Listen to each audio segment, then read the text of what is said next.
Hello and welcome to today's episode. We're diving deep into a topic that has become absolutely crucial in our digital age: fraud prevention. Now, I know this might sound a bit technical or even tedious, but stick with me here because it's more relevant and fascinating than you might think. Understanding fraud prevention isn't just a helpful skill these days, it's a critical survival tool. Fraudsters are evolving their tactics constantly, much like how apps on your phone always seem to have an update. They're becoming more sophisticated, using psychological tricks that would make even the best marketers envious. They study human behavior, exploit vulnerabilities, and some are even using artificial intelligence to pull off scams that are harder to spot. So today, I'm here to demystify this complex world, cutting through the noise to give you insights and resources that you can actually use. Let's talk about why fraud prevention education is more important than ever. It goes beyond just avoiding obvious scams. It's about understanding the psychology behind them. Imagine fraudsters as conductors in an orchestra of manipulation, creating urgency, exploiting trust, and stirring emotions like fear or greed. When you're emotionally compromised, your critical thinking takes a backseat. That's why education in this area needs to address both the rational and emotional sides of decision-making.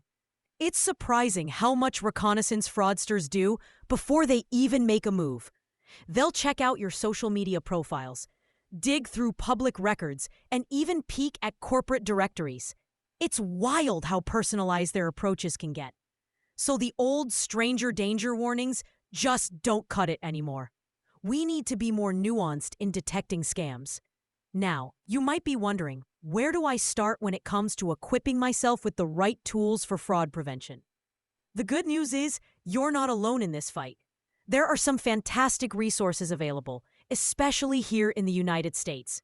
The Federal Trade Commission, or FTC, is an absolute gem. Their website is packed with educational materials on common scams, recognition techniques, and reporting steps. They collect millions of consumer complaints every year, which means they have real-time insights into the latest fraud trends. If you're looking to educate yourself, that's the first place I'd recommend visiting. Then we have consumer protection agencies, like the Consumer Financial Protection Bureau.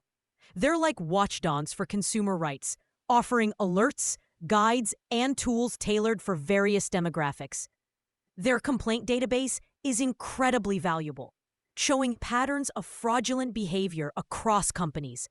Plus, they offer specialized resources for vulnerable populations, like seniors or military families, who are often targeted by scammers. And don't forget about your financial institutions. Your bank or credit card company likely has some of the best fraud prevention tips and security advice. They've got advanced systems in place that can spot unusual spending patterns in seconds.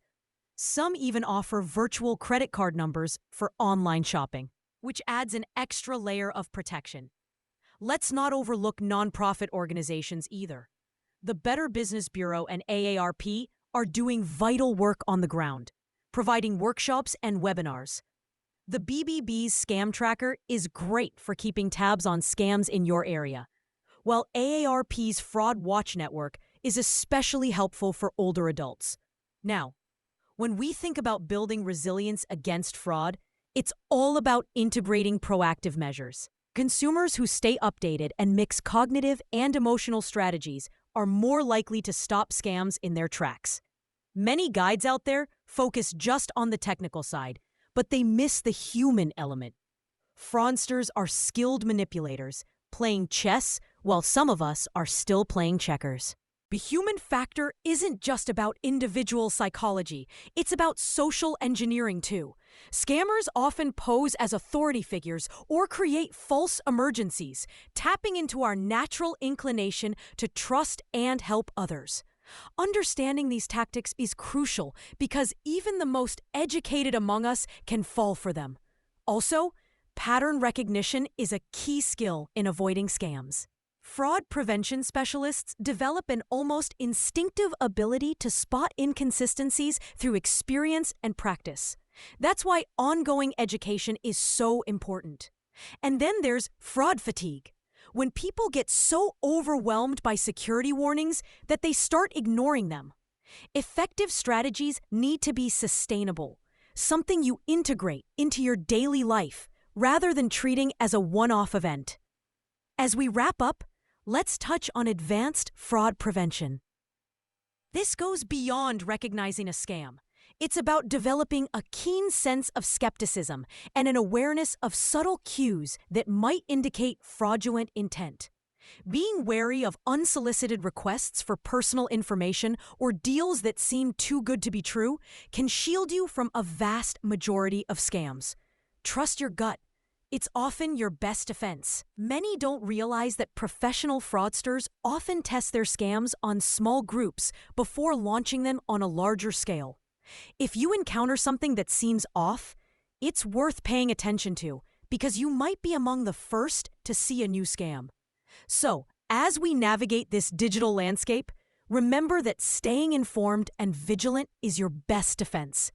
Fraud prevention is an evolving game, much like life itself. And staying ahead means continually learning and adapting. Thank you for tuning in today.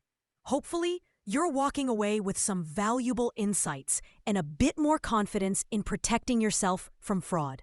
Until next time, stay curious and stay safe.